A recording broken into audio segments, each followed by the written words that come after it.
Welcome to the Butterfly Tumblr Radio channel. Are you ready to start today's story? Let's get started. Imagine being at home on a leisurely Friday night, when suddenly a heavy punch hits your nose, and the world goes dark. Waking up, you find yourself mistaken for a cheater, and your beloved wife has driven away, leaving you alone on the cold supermarket floor. This is not just a misunderstanding, it's a profound story about trust, betrayal, and revenge. Come with me to uncover the shocking truth behind this attack. Are you Alex Thompson? I was interrupting a routine Friday night argument with my lovely wife, Lisa, about whether it was better for a woman to do her own shopping or, in our case, whether the poor, depressed husband after a hard week at work should be deprived of the opportunity to have a cold drink straight from the refrigerator. I turned around with a big smile, thinking it was probably just another Saints fan wanting my autograph. This is for sleeping with my wife, you bastard. My nose exploded in pain under some bastard's fist, and I collapsed like the proverbial sack of potatoes, falling backwards as the shock instantly transferred to my legs before I hit the back of my head on something very, very hard, shaking my head. I struggled to stand up, barely making out the big, dark-haired guy in my blurry eyes as he quickly walked away from me, and my brain went into panic mode as I blacked out. I think it's worth telling a little about myself. My name is Alex Thompson. I am 39 years old, I'm just over 6 feet tall, and built like a brick house. I'm a handsome man with a figure like Brad Pitt and hair like an aged rock star. My hair is indeed quite long, although now streaked with grey, but my face is, well, let's just say battle-worn. I'm actually just over 6 feet tall and have a really powerful build, so it's not all a lie. My poor nose has now been broken for the 4th time, leaving it irregularly shaped, stretched across most of my face, and with many scars above both my eyes. I played the great game of rugby league 384 times for my local team, St Helens, a small town in the northwest of England, about 14 miles from Liverpool, playing for just over 12 years until I retired in 2004 at the age of 30 from 4 injuries. I also played 32 international matches for England or Great Britain, often against our arch-rivals, Australia, whom I hate with a passion but at the same time respect very much. You could say that at one time, I was a bit of a star. However, I had a problem with a short temper. My temperament became known early in my professional rugby career, and rival teams often used this against me, provoking me to react and causing the referee to send me to the penalty box for 10 minutes or worse, send me off for the rest of the game. Anyone who follows rugby league knows that playing short-handed, even for a short time, creates great difficulties for the rest of the team. The senior players kept trying to tell me what was going on and pointed out how if I didn't get a grip on myself, my career would be over before it really began. Eventually, the club got tired of it, and they sent me to anger management courses. This helped a lot, but the problem remained, and I had to make a conscious effort to control myself despite provocation. Now, I try to count to 10 when I feel angry. This works most of the time, but sometimes I only get to 2 or 3 before I explode. I was making good money for a rugby league player, nowhere near what those pampered footballers made, but enough to save for retirement. After retiring, I became the manager of a local hardware store that was owned by a big Saints fan, and eventually bought his business when he wanted to retire. We have since expanded the business to include a large organic garden center, which has become quite a profitable business. I also part-time coach the Saints Junior Academy team, along with a few ex-players, and have a great time trying to get the boys up to the level required for the first team. In general, everything is going very well for us. When I say we, I mean me and my second wife, Lisa. She is a beautiful blonde, 10 years younger than me, the daughter of a wonderful lady named Helen and a scoundrel named George Howard. You might think that I don't get along well with my father-in-law, and you'd be absolutely right. I can't stand this loud, drunk idiot. He's one of those ex-pros that all the players hate. He played about a dozen times for the first team back in the 80s, but to listen to him, it sounded like he was one of the greatest of all time. He always shows up at ex-player events at the club, invariably gets so drunk he can barely stand, and rants to every poor soul he can get his hands on about how great his team was and how no other player today could have played in his time. This is what you need when you're trying to have a quiet drink while meeting old friends. Anna, as I said, is my second wife. I met her when she had just returned from university after finishing her fine art course in 2006. I was at the rugby club's annual children's Christmas party for the local children's home, playing Santa Claus, when her mother brought her over and introduced us. I think I fell in love with her at that very moment. She was 22 at the time, so the giddy thoughts of young girls sitting on Santa's lap that immediately popped into my head were just a little twisted for a 32-year-old divorcee who, by the way, hadn't had a woman in at least 2 years. Anna knew almost everything about me. She was and remains a big rugby fan, so when she learned that Helen knew me well, she begged her mother to introduce us. We chatted like old friends for about the next half hour. Helen left us a couple of minutes after we met, and I found it much easier to talk to her than any other woman since my very high-conflict divorce the year before. My first marriage ended extremely unpleasantly. To put it mildly, I married Sarah in 1996 after we had been dating for just over 2 years. I was just over 21, and she was 24, and we were very much in love at first. She gradually became jealous of my growing fame and local popularity, hating every time a fan asked for my autograph when we were together, often acting extremely rude when doing so. We learned early on that Sarah was having trouble conceiving a child, which didn't bother me too much at the time, but she was very shaken by it, and it caused a lot of problems in our relationship. I realize now that not being able to conceive must have been a terrible blow to her sense of femininity, but at the time, I was definitely insensitive to her needs. Anyway, our marriage lasted several years, and in 2004, she decided that she wanted something that would belong only to her, separate from me.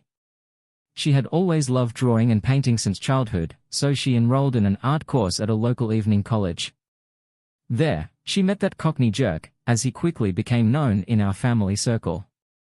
It was Paul Deff, and he was her teacher at school. He was older than her, 42 to her 31, and was a typical artistic teacher of adult education. He could not draw himself but felt qualified enough to teach others. He was a tall, skinny jerk, always dressed in someone else's old clothes, and with the stupidest haircut you've ever seen, almost completely bald on top with a ponytail that almost reached his waist in the back.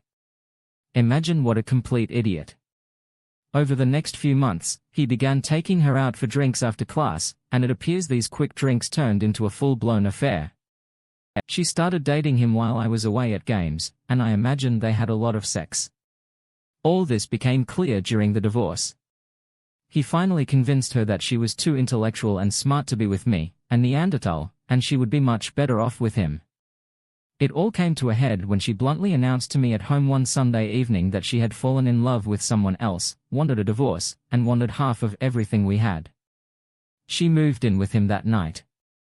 The next day, she lifted the restraining order preventing me from contacting her or him, citing that I was a very dangerous person as evidenced by my profession, and she was afraid that I would attack her and her new partner. She knew me so well that if I got anywhere near that little jerk, I would rip some of it off and hang them around her damn adulterous neck. However, being a local celebrity has its perks, and I was able to hire the best and most ruthless divorce lawyer in the area. But they were poor and could not use their admitted infidelity and my heartbroken innocence.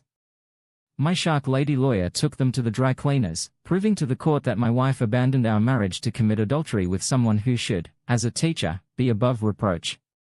The judge agreed with her and awarded me the house and most of our property, and Sarah received alimony of $50 per week for 3 years or until she remarried, whichever came first. Now, Mr. Deff may have considered himself superior in every way to a dumb, uneducated lout like me, but that didn't stop this money-hungry couple from living together for 3 years and getting married only a week after her alimony ran out. I may well give the impression that I'm bitter about all this, but I'm damn right. The experience with Diane and the jerk made me suspicious and distrustful of almost every woman I dated over the next few months. Sure, I dated a few times, but I could never allow myself to get emotionally involved with any of them. I only had sex with 3 of them, all once, and then I met Anna. We became close friends long before we became lovers, getting to know each other very well, much to the chagrin of her father. Coincidentally, given how Diane met the jerk, Lisa introduced me to fine art and other so-called intellectual pursuits after I retired from rugby. We often went to London for weekends, always visiting world-famous art galleries and even going to the opera in Covent Garden a few times. I've always been a big rock fan, so to say that the whole thing was a culture shock for me would be an understatement. Anna took the time to explain to me what actually made a painting or sculpture great rather than just very good.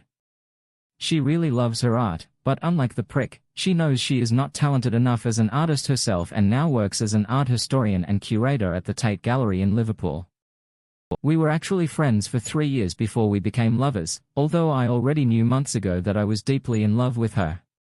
However, I was still very nervous about making the commitment, clearly mentally scarred by my previous disastrous family experiences. Eventually, in 2010, Anna was clearly fed up with my lack of commitment to our relationship. So, on her 26th birthday, as we languished in the glorious afterglow of a wonderful hour of lovemaking, she decided to take everything into her own hands and turned to face me with a stern expression on her beautiful face. "James Mack, I've been in love with you since I was 14, and I've been in love with you since I met you. So, unless you ask me to marry you right now, I'm going to leave you." What could a person say to this? We got married 6 months later in her favorite church, surrounded by all our friends, family, and lots of ugly ex-rugby players. Very slowly, I began to come to my senses. My head gradually cleared, my eyes tried to focus, and eventually, I was able to see a small crowd gathered around me. With difficulty, I tried to get to my feet. I felt a firm hand on my chest, pushing me back to the ground where I was lying. "I'm a nurse. Please don't try to get up, sir. You've had a bad blow to the head." Throwing my head back on the paper towels placed under my bleeding skull, I gradually focused on the dark brown features of my assistant. "My name is Rose, and I am the head nurse at St. Luke's Theatre. You have a serious injury, and it appears your nose is broken, so please do not move until the ambulance arrives." Her voice had a distinct South African accent, and I could see that she was a big girl, as they say. Her breasts were perhaps the largest I had ever seen from below, stretching her dark blue scrubs to the limit. Although she was a caring professional, there didn't seem to be much sympathy in her voice as she continued, "Obviously, this isn't the first time your nose has been broken by the looks of it, but a blow to the back of the head can be a big problem, so please just lie there until the paramedics arrive." Now that my eyes were focusing better, I could look around at the rapidly growing crowd of onlookers, slowly noticing their facial expressions. Not concern, sympathy, or any of the other natural emotions one would normally show towards someone who may be seriously injured, but instead, judgment on some and outright amusement on most. Completely ignoring Sister Rose's advice, I tried to stand up only to feel dizzy again and had to sit down with my back against the concrete pillar that I had apparently hit my head on when I fell. "Please, Mr. Thompson, please don't move.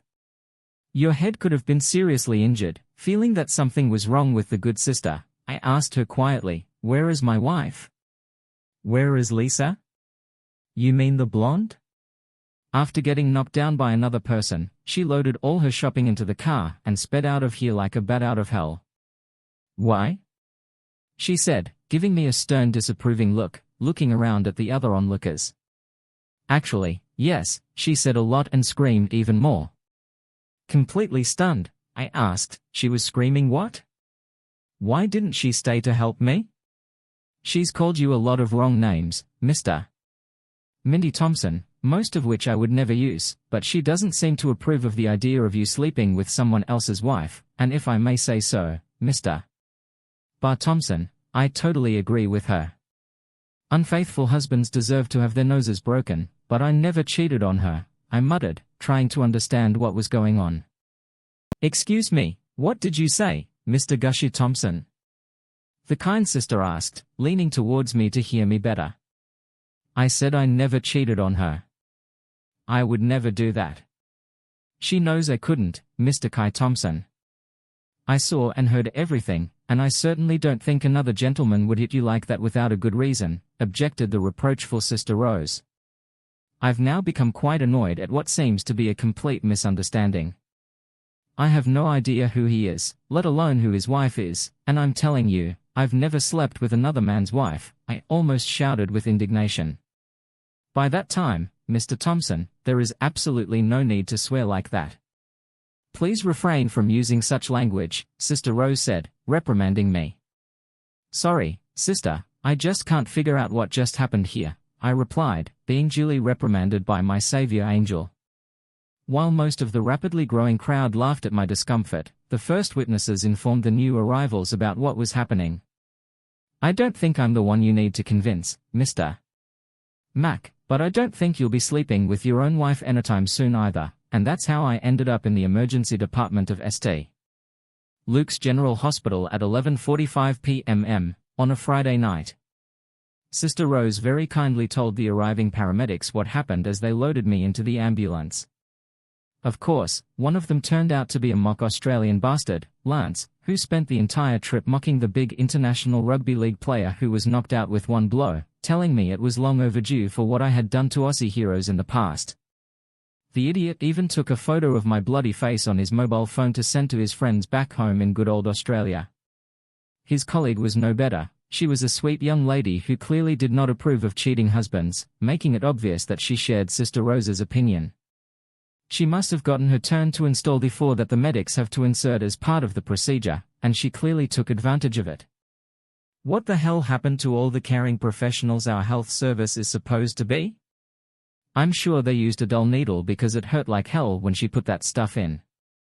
These 2 friendly doctors wheeled me straight to the emergency room on a gurney, leaving me at the mercy of the emergency room staff. Of course, they had to tell everyone who would listen who I was and what had happened to me, so again, I was faced with complete indifference to my well-being from all the nurses there. Eventually, the doctor on duty, a woman of course, examined the back of my head with the care I expected from a busy, tired professional. She took one look and sent me for an X-ray. Luckily, the orderly in charge of the wheelchair that wheeled me to the X-ray room was a big Saints fan. He took great pleasure in telling me how he was at Wembley when I scored the winning goal against Wigan in the 1998 Cup final. This was not surprising, as almost everyone I have ever spoken to from St. Helens claimed to have been there on that great day. By the way, that day was the greatest of my rugby career, hearing 35,000 Saints fans sing Martha and the Vandella, and Alex, my Mac, as I walked back from scoring a last-minute goal to win the cup against our greatest rival of all teams. Well, it just doesn't get any better than that. Bob the orderly kindly asked if there was anyone he could report my location and injuries to, so I gave him my wife's cell number and asked him to call her, leaving me with a promise to do so. He left me at the X-ray station. Unfortunately, Bob was clearly a gossip. He simply had to tell the radiologists on duty what he had heard about me. Apparently, I had been beaten up by a jealous husband for sleeping with his wife for years, so again, I was conscientiously ignored by one and all until there was no one else left to X-ray, and then I had to wait for Busy Bob to come back and take me back to see the doctor.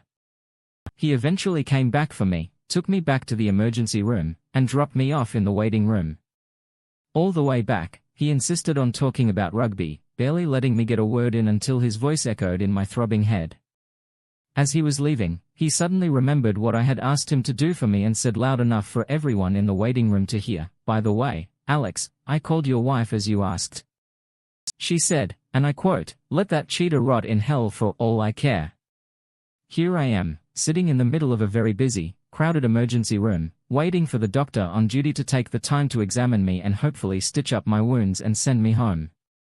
By this time, I was fully conscious but still had no idea who hit me or why the hell he thought I was sleeping with his wife. Looking around, I could see the amusement, contempt, and outright disdain on the faces of most of the patients and staff who waited with me. I could hear most of the whispers, everyone accusing me of being a cheating bastard who clearly couldn't keep his gun in his pants. "To be honest, I haven't slept with anyone's wife but my own," I said, addressing no one in particular but loud enough for everyone to hear. "I have no idea who this guy is or his wife. I swear on my mother's life, I don't." "Yes, sure," came the answer from some unidentified woman. I shouted back, "I did not sleep." At the sound of my raised voice, the guard on duty, a big guy who was obviously a frustrated cop and needed a uniform to prove his manhood, hurried towards me. Having glanced at my expression, he apparently decided that it was better to refrain from action and stopped in place. "Alex, please don't make trouble," he pleaded. "I don't want to call the police." "No problem, just leave me alone," I barked. Anyone who has ever sought help in a busy emergency department on a Friday night will understand how long the wait can be to be served by overworked and stressed staff who are unhappy to be on duty and deal with all the drunks and other antisocial elements that show up during this time of the week. So, it's no surprise that I had to wait forever to be examined. I was eventually called back to the same doctor who first examined me, and she took a close look at the X-rays of my battered skull while I sat there. No sign of a fracture, Mr. Bino Thompson, but I think I'd like you to stay the night so we can observe to see if there are any problems later. 24 hours should be plenty, she said. I'm fine now, document. Just a bit of a headache. It's no worse than a lot of times on the rugby field, I replied, perhaps a little harshly. Who's the doctor here, Mr. Thompson? How would you like it if I started telling you how to play this stupid game? You'd be in good company, Doc. Every week, thousands tell me what I'm doing wrong, I replied, trying to soften the situation. I'm sure I'll be fine, and I'd really like to go home if that's the case, I said. Maybe if you insist, sir. I cannot physically stop you from leaving here, but I must insist that you sign a document stating that you are leaving the hospital against all my recommendations.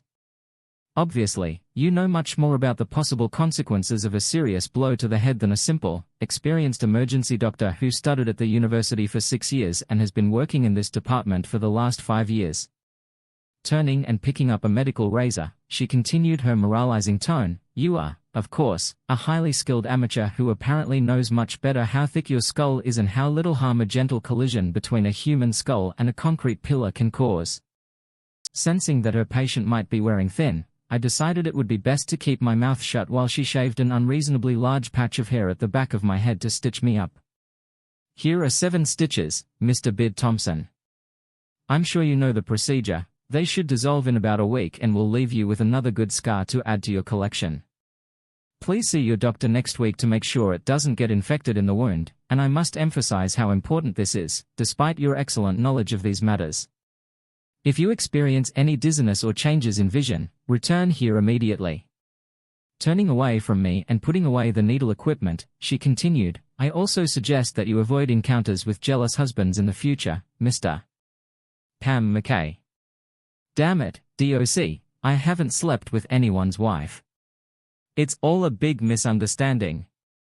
I exclaimed. Why does everyone think I'm some kind of cheating bastard?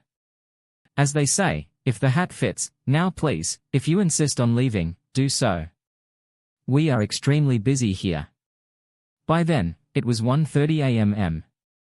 On a Saturday morning, a great time to try to get a taxi home.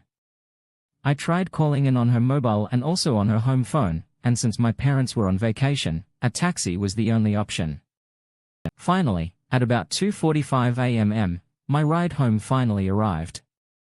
Ali looked at my bloody clothes and immediately declared, I won't take a drunk from the hospital. Please call another taxi, Mr. Jumping into the back seat before he could move, I barked at him, I'm not drunk. Now take me home before I get really angry. Okay, mister, just please don't bleed in my car. I work all night, and I don't think my other passengers would like it if their clothes got dirty. No problem, buddy, I replied.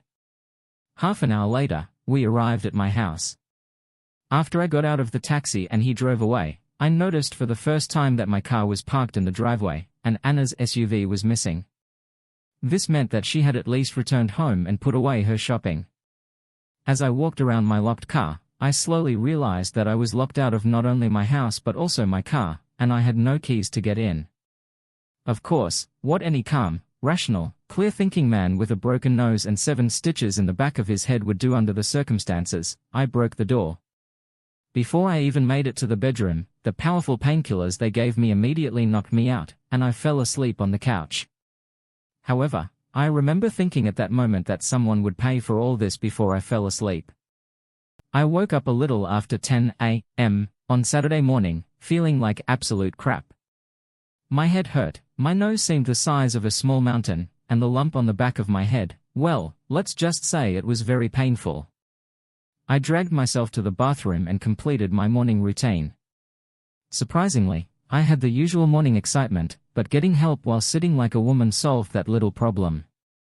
Then I took a shower, trying not to get my hair wet, as the sympathetic doctor told me yesterday. I didn't shave then, looked in the mirror to comb my hair.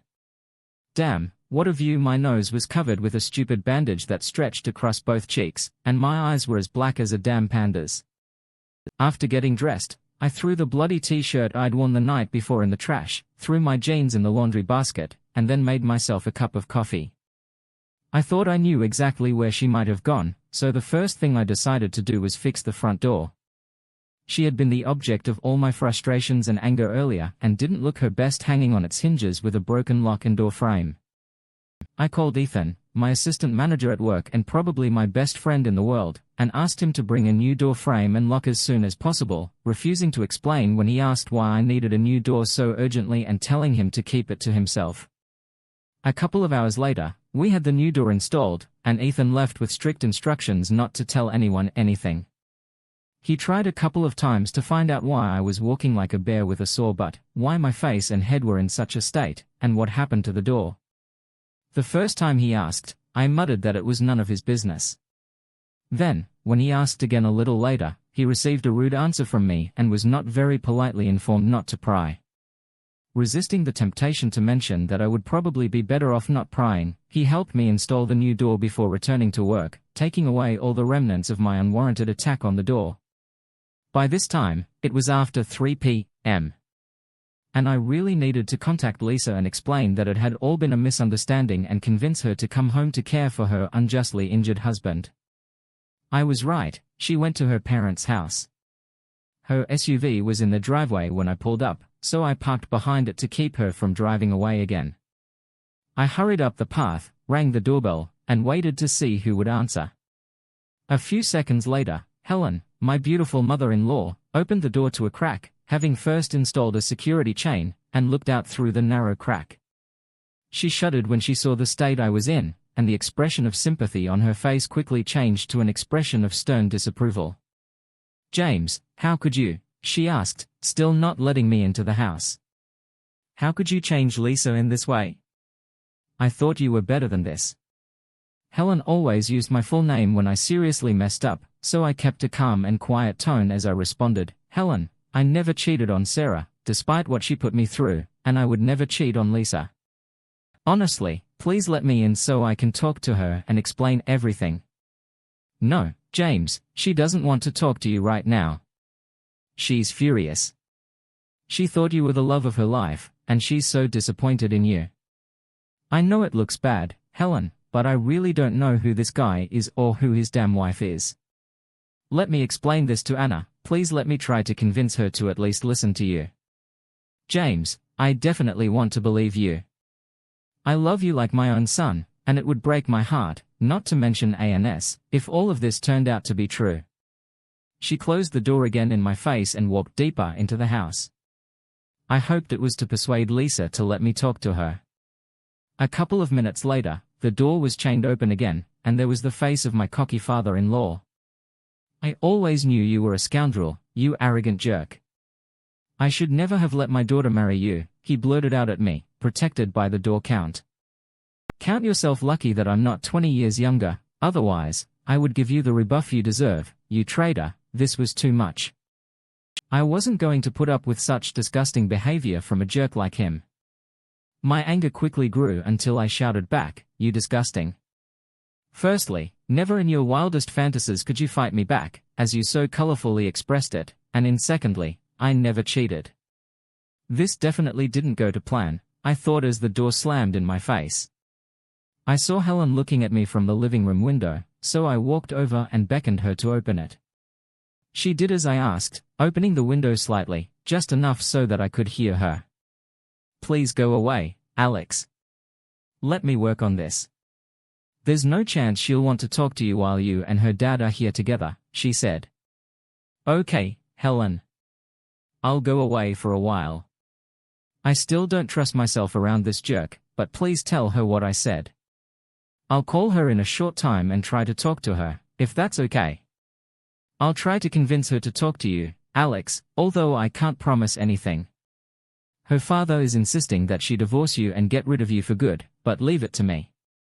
You know how he is, he'll calm down in a couple of days. I didn't expect anything less from him, Helen. Why did such a beautiful lady like you ever marry such a disgusting idiot? You could have chosen anyone better than him. I said this quietly, having calmed my anger a little, thanks to my beautiful mother-in-law. You know how it is, Alex. You went through it with Sarah. Sometimes you just can't choose who you fall in love with, she replied softly, a tear rolling down her cheek. Now, please go away and let me try to calm everyone down. Call me in a couple of hours, and I'll tell you what's going on. I softly kissed her teary cheek, whispering, thank you for everything, Helen. I'll talk to you later. I returned home and lounged around the house for a couple of hours before calling Lisa on my cell phone around 8 p.m. Hi, Alex. Sorry, darling, it's Helen. Lisa's not here. She's gone to spend a couple of days with our George in Leeds, and we'll be back on Monday. Just let her cool off, okay, darling? I'm sure she'll talk to you when she gets back. George is Lisa's younger brother. He plays for Leeds Rugby Club, and luckily, he's one of my best friends, so I knew he wouldn't turn her against me like her dad did. Okay, Helen. I replied calmly, holding back my irritation out of a desire to bring my wife home where she belongs. Where you talk to her, please tell her that this is all a big misunderstanding and that I love her more than anything. I know you love Alex. I'm sure she'll understand that you would never cheat on her, despite what George tries to tell her. George and his wife will set her right. I'll ask her to call you when she comes back, okay? Thank you, Helen. I'm sorry about all this, but honestly, I have no idea what's going on, I replied. I'll talk to you later when I hopefully figure out what the hell is going on. Okay, honey. Goodbye. I decided to go to the supermarket on Sunday afternoon to ask the manager for a copy of the CCTV footage of me being attacked on Friday evening. Fortunately, he expected the police to come with questions, so the recording was ready. Unfortunately, all the footage showed was me getting hit by a big guy in a bomber jacket and jeans. It was impossible to identify him from the recording, as his face was never fully visible, so I never knew who he was. The store manager, also a big Saints fan, gave me a copy of the footage and tried to apologize for the attack that took place on his premises.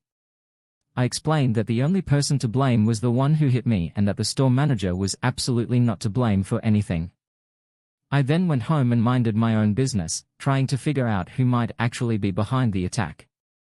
After watching the grainy video footage several times, I finally gave up and went to bed, taking a few more painkillers prescribed by my favorite doctor at the emergency room. Monday morning started out great. I came to work early and sat in my office, hoping to avoid unnecessary contacts. It didn't work out very well. The tongue-tied Alan had apparently already turned everyone against me because there was a stream of employees and familiar clients who needed to see me for one reason or another. Anyway, by lunchtime, I heard a quiet knock on the door of my office and invited whoever it was to come in. Little Angie, a green-fingered garden manager, poked her head in the door and immediately burst into tears when she saw my battered face. "Oh God, I'm so sorry, Alex," she sobbed, running into the room and hugging me. "Hey, Angie, don't worry about me, honey. I'll be fine. Just hope I find the bastard who did this and deal with him once and for all," I replied, patting her on the back, touched by her concern. "That's the problem, Alex. I know who it was," she mumbled between sobs. "What? How can you know that? You weren't even there on Friday, and you certainly didn't see the video of what happened." She moved away from me and sat down on the chair on the other side of my desk. "I'm so sorry, Alex," she sobbed again. "You don't understand." Looking at her with bewilderment, I asked, "What don't I understand?" "Angie," inviting her to continue, "please forgive me, Alex. It's all my fault." Crying, tears streaming down her cheeks, I said, "I think you better calm down and explain everything." I replied, intrigued by what she was saying. "How can it be your fault? It's my husband, Alex. It's my damn husband who attacked you." "What? Your husband?" But why the hell would he think I was sleeping with you? Anger rose in me as I sat there completely stunned by what was happening. I know I'm just a stupid ex-actress, but I would definitely remember if we ever slept together. By this time, Angie was already on the verge of hysterics, recoiling from my anger and covering her face with her hands. She spread her fingers and peered through them at me before speaking again. Please, Alex, let me explain. I think you better girl stop crying and tell me why your husband thought I slept with you. I stood up and poured us both some coffee from the constantly simmering coffee maker on the cabinet in the back of my office, throwing her a box of tissues that I had on the table. I sat down again and placed the coffee in front of her. Okay, Angie, now explain, I said sternly. I hope you have a good explanation because I'm really pissed off. I have a broken nose, stitches in the back of my head, and eyes like a goddamn panda. She sank deeper into her chair as I continued, and on top of all this, my wife left me because she believes that I, quite understandably, cheated on her. I saw my secretary, Linda, 62 and nosy as hell, pretending to be busy with secretarial business. Linda, I shouted through the closed door, go have a cup of tea or something. Yes, Alex, she replied, running off, no doubt to tell the rest of the staff what she had heard. Okay, Angie, explain to me how I could sleep with you without knowing it. The sweet little 25-year-old girl blew her nose like a real soldier using a tissue before speaking. Alex, you don't know my husband, do you? He's so jealous, always has been. I'm sorry to hear that, Angie, but what made him think you know? He's beating me up, Alex. He's beating me up so bad. With that, she lifted her shirt and showed me her badly bruised ribs red, blue, and black mixed with the yellow of old healing bruises. I remembered how we all noticed that Angie had started wearing heavier makeup a few months ago, and we all thought it was just a fashion thing. Damn it, Angie, why didn't you tell anyone? I told her quietly. I hate men who beat women. I had enough reasons to slap Sarah several years ago, but it never occurred to me to stoop to such a level. You don't know, Alex. Not many people do. I grew up in an orphanage after being abandoned as a baby. I have no family, Alex, no one to turn to. I was ashamed to tell my friends what was happening. I thought I was nobody, and he wouldn't believe it. He's so cute when other people are around, and he's such a big man, you know. I'm so scared of him, Alex. How long has this been going on? I asked quietly, feeling the urge to hug this poor little girl. When did he start hitting you like that? She wiped her eyes and replied, ever since he first lost his job about 2 years ago. He started drinking heavily and hanging out with a bunch of drunks, and although it was never true, he started imagining that I was cheating on him at work. I tried to assure him that I really loved him and would never cheat, but these bastards, so-called friends, mocked him, saying that I had lost respect for him because he lost his job, and I would look for someone then. It's better like all damn women do when their man can no longer satisfy them. She began to cry again, sobbing like a baby, covering her face with her hands. It's stupid, but now I don't really love him anymore. This has all become too complicated, and the love I once had for him has been beaten out of me by him. I walked around my desk, pulled her to her feet, and hugged her, trying to comfort her. Why didn't you just leave him, girl? Why are you staying with him if you don't love him anymore? You don't have kids, so there wouldn't be a problem. I said, Alex, she sobbed into my chest, I'm an orphan, and I have no family at all. All our money is invested in the house, and I literally have nowhere to go. Why didn't you go to the police? I'm sure you could have gotten a restraining order against him. Hell, Sarah got one against me years ago, and I never even touched her. I'm so scared of him, Alex. He threatened to kill me if I went to the police. He says they can't watch him all the time, and sooner or later, he'll get to me and finish me off once and for all. The poor girl was already sobbing heartily, clinging to me like a frightened child. This will stop right now, Angie. You leave this bastard to me, I said as I let her sit back down and then walked back to my side of the table. I sat quietly, trying to control my inner rage, wondering what I was going to do to help her. Slowly, from the depths of my razor-sharp mind, I realized something. I get it, Angie, but why on earth would he think that you and I, I may be an insensitive jerk at times, but even I would definitely remember having sex with a girl as cute as you," and me breaking into tears again. She covered her face with her hands and replied, "Last Friday afternoon, after I returned home from work, he was waiting for me, drunk again. He was in a bad mood and immediately attacked me when I walked in the door, demanding to know who it was and threatening to kill me if I didn't tell him. I again tried to tell him that there was no one else, but he didn't believe me. He started beating me." My face was now dark as thunder as she continued, "I honestly thought that was it, Alex, and he was finally going to kill me. I lay there in terrible pain when he grabbed me by the throat. You shouldn't interfere in my life. I just said the first name that came into my head, and it was yours.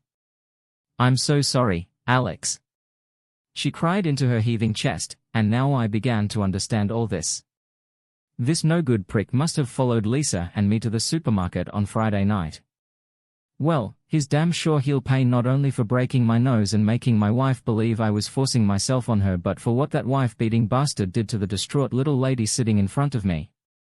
Looking at my watch, I saw that it was almost 3 o'clock in the afternoon. I knew that Lisa should already be with her parents, so I began to make a plan. "Angie, I want you to stay with us for a while, give me a chance to sort this out for you," I said. She perked up noticeably when I said this, relief that she was no longer alone with her problems quickly spreading across her tear-stained features. "Oh my God, Alex, thank you so much. I really don't deserve friends like you," she sobbed quietly. "Just one thing, I want you to come with me and explain everything to Lisa. She still thinks I cheated on her, and I need to clear that up before I do anything." "Oh Jesus, Alex, I'm so sorry for causing you so much grief. Of course, I'll talk to her. Let me explain what a loving and caring husband she has," and he walked around the table and hugged me again, peppering my battered face with kisses. Laughing quietly, I pushed her away from me and said, "Angie, covering my face with your lipstick won't help my case." "Oh, sorry, Alex," she said, letting me go. She started rubbing my face with her napkins, still wet from her tears. "Damn it, girl, my nose is broken, and it hurts. Stop. I'll go to the bathroom and wash myself, and you pack your things, and we'll go straight to ANS and stop the damn thing, apologize." I shouted at her, pushing her towards the office door. We stopped at Angie's house before heading off to meet Lisa. She told me her husband would be at the pub all day, so it seemed a good time to pick up some of her things if she was going to be staying with us for a while. At about 4 o'clock in the afternoon, we arrived at Helen and George's house. I saw Lisa's car in the driveway, so I knew she had to be home. After telling Angie to wait in the car while I went to get my wife, I quickly walked to the front door of their house and knocked on it. Helen opened it almost immediately, apparently seeing me walking down the driveway. This time, the security chain was not in place. "ANS back yet, Helen?" I asked politely. "Yes, love, she is here. Unfortunately, George is also home," she replied. "I have no problem with this. Can I come in, please?" I said quietly to my mother-in-law. "Of course, come in," she replied, "but please don't start to fight with him again. I don't want to come between you again." Helen's face showed concern as she led me into the house. I felt behind her at that moment, being in the same position as her, and hugged her, giving her a light kiss on the cheek. "I think everything will be fine in a minute or two. Don't worry, lovely lady," I whispered to her as we entered the main living room. Lisa was sitting facing the door from which we had entered, and her father stood at the window, looking angrily at me but trying very hard to keep his daughter between me and him. "What do you want now?" he snapped at me. "I thought I told you that you were no longer welcome in my house." "I don't want any trouble, George.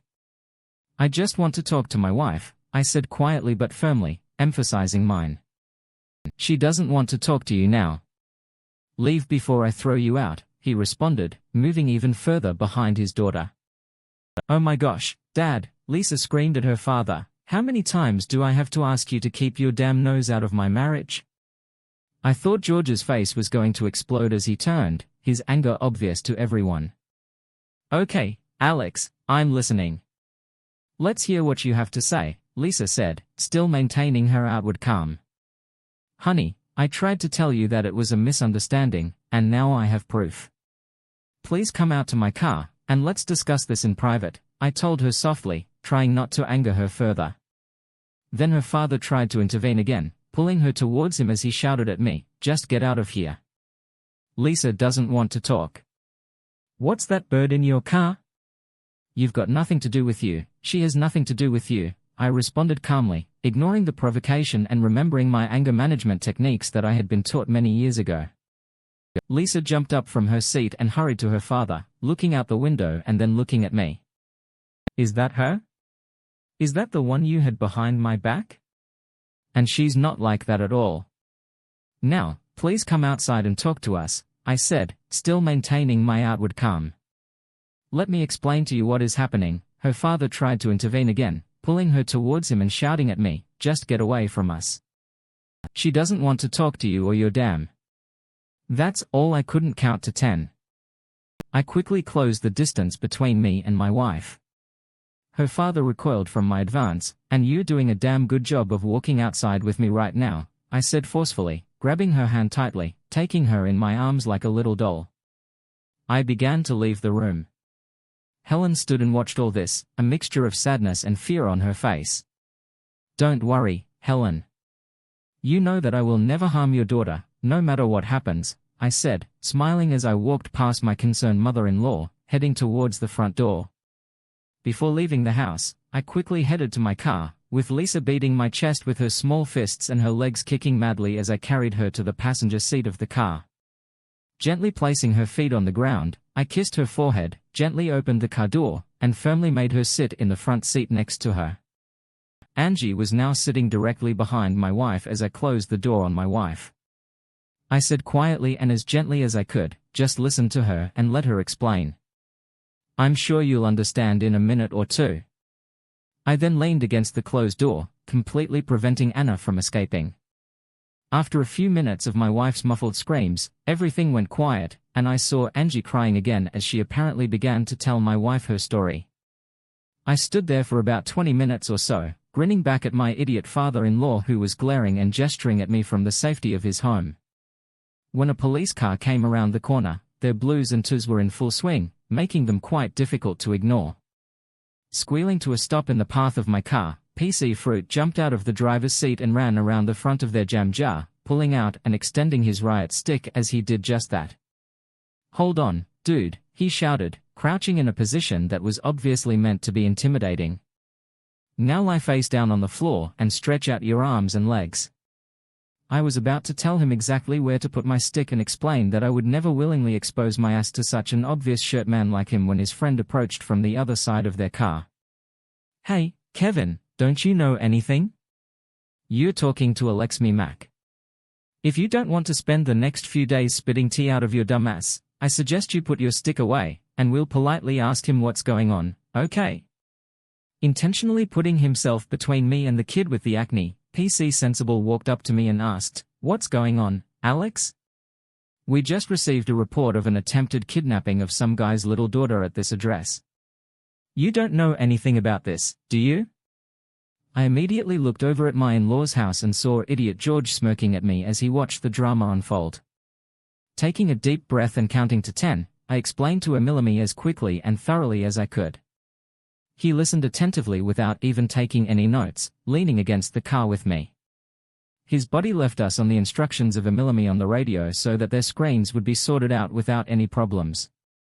He apparently believed my version of events, and after he apologized for PC Fruit's overenthusiasm, Emilamy then went into the house where I could see him giving George mother and father chatter about wasting the police's time and money. Then the stern-faced constable returned, winked at me, and stood with his back to the house. We then had a nice chat about how he had been a Saints fan for many years before he asked me to autograph his notebook for him, telling me how happy his son would be when he told him he had met me. He and his young girlfriend then left much more quietly than when they arrived. A couple of minutes later, Angie got out of my car and asked permission to let Lisa out too. The two women immediately hugged and burst into tears, swearing eternal friendship to each other before Lisa turned to me and began showering me with kisses and hugging me tightly. "Oh my God, Alex," she exclaimed excitedly, "we have to help Angie. Her bastard husband was beating her for no reason. Can we help her, Alex, please, dear?" Smiling to myself at the irony of the situation, I replied, "I know, love. I already told her that she can stay with us for a while until we sort out the situation. Will you take her home? I just want to settle a few things before I follow you. It won't take long." "Oh, Alex, I'm so sorry. I never really believed that you would cheat on me. Honey, it's just, my damn hormones are going crazy right now. I'm so sorry," my loving wife sobbed, hugging my neck tightly and kissing my beaten face. "I understand, my sweet girl. Don't worry. Everything will be fine, dear," I laughed, stroking her huge belly. "The sooner we get these babies out, the better. Did I forget to mention that we were expecting twins? Hormonal women, what can you do with them?" After I saw the two ladies safely in Lisa's car and explained to Helen, my mother-in-law, I set out on a mission of revenge. A little later, I drove up to Angie's house with the full intention of talking to her husband. Emily. I walked up to their front door and knocked confidently, only to find out that he had not yet returned from his drinking sessions. Contemplating whether to wait for him or not, I was leaning against the wall when a little old lady poked her head over the dividing fence and asked me if I was looking for that drunk bastard who lives here. Smiling at her accurate, if cruel, description of my goal, I replied that yes, I was looking for an opportunity to talk to her neighbor. Betty introduced herself after recognizing me, then told me what a complete bastard the man was, how badly he treated poor little Angie, and how long ago it was time for someone to deal with him.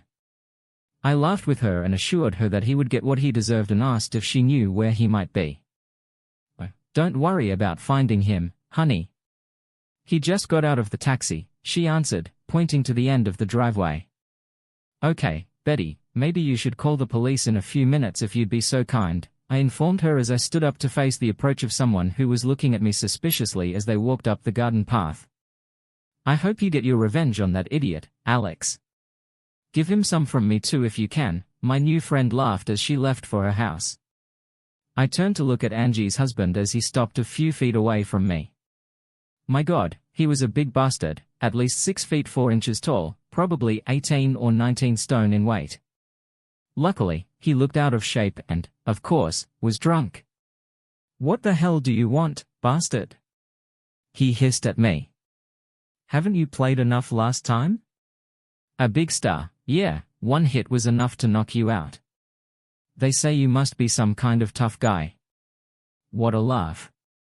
He walked up to me confidently, saying, "That's what you get for having an affair with someone else's wife." The face, "Do you want more now that you're here? I just came to tell you that Angie will be living with me for the near future and that she plans to report to the police as soon as I get back to her." I calmly answered him, activating my anger control therapy. "You are a bastard," he shouted at me. "Who the hell are you?" "She's my damn wife, and I'll treat her any way I want." "Oh, I don't think so, Emily. You can't use a little girl as a punching bag just because you're not the man to treat her properly," I said quietly, making sure that only he and I heard it. "And besides, bastard, I had my back to you last Friday, so let's see what you can do when I'm ready for you." Now I learned long ago in my career how easy it is to provoke someone with an uncontrollable temperament.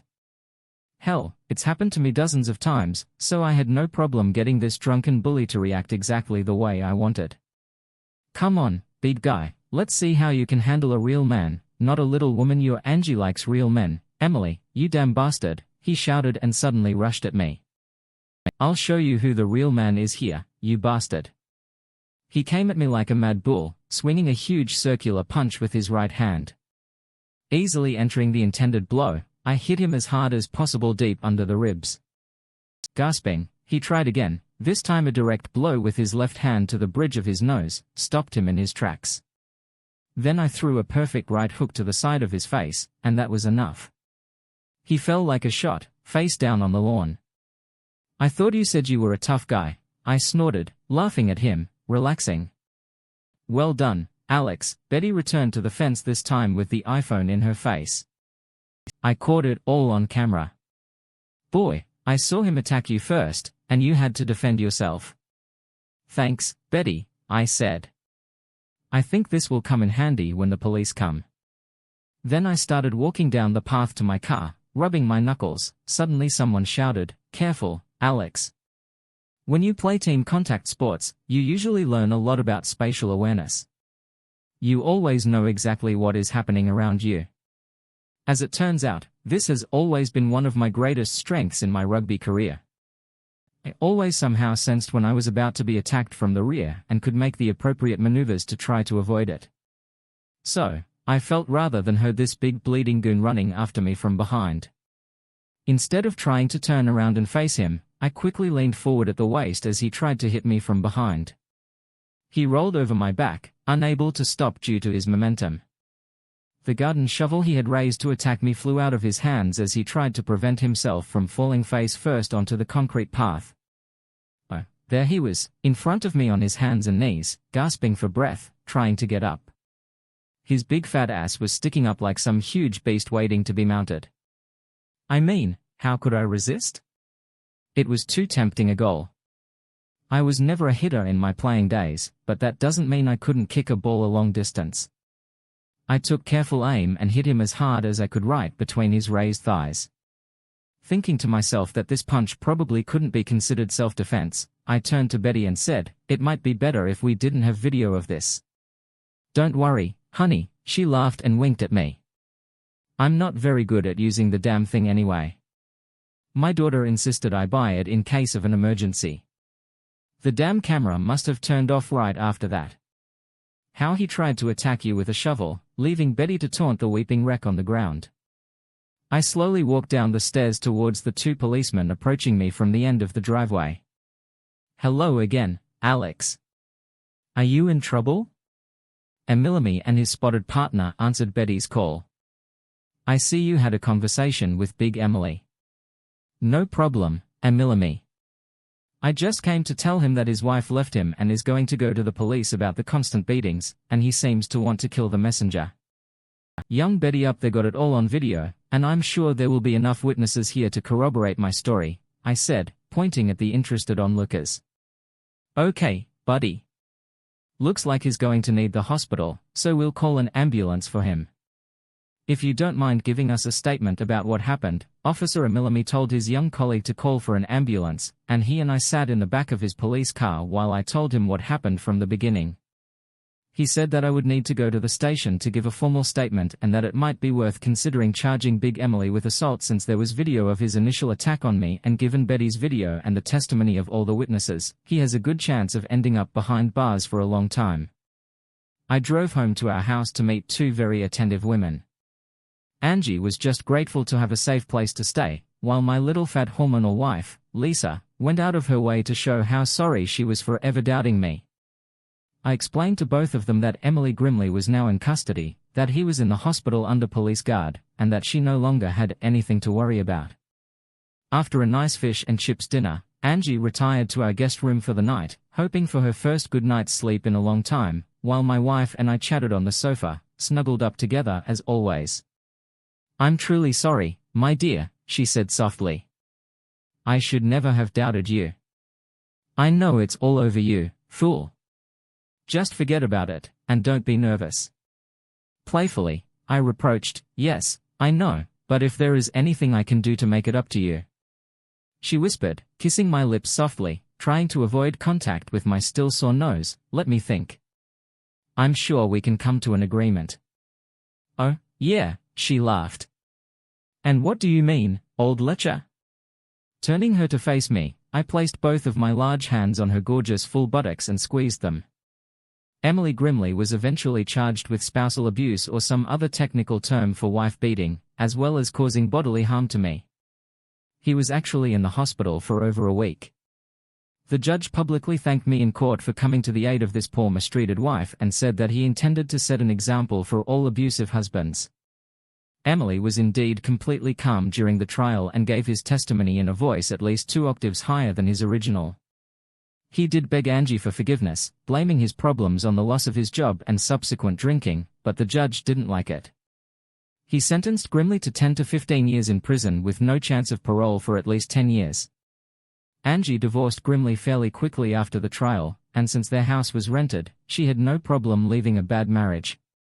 She stayed with us for several weeks before finding herself a nice apartment near our place of work and becoming a much happier and more sociable person. Unfortunately for her, she somehow fell in love with my best friend, Alan. He had worshipped her from afar for several years, and now that she was free, the dirty dog had made her move seriously. I'm very happy for them, and now a few years later, they are living together in a beautiful semi-detached house just outside the city and are 3 months pregnant with their first child. Anna and I now have 2 wonderful children, James J. and the apple of my eye, Helen Elizabeth McKay. They are now almost 4 years old, and Anna is again 3 months pregnant. Thank you for tuning in. If you enjoyed this episode of the story, please give it a like, and don't forget to subscribe to get notifications for updates.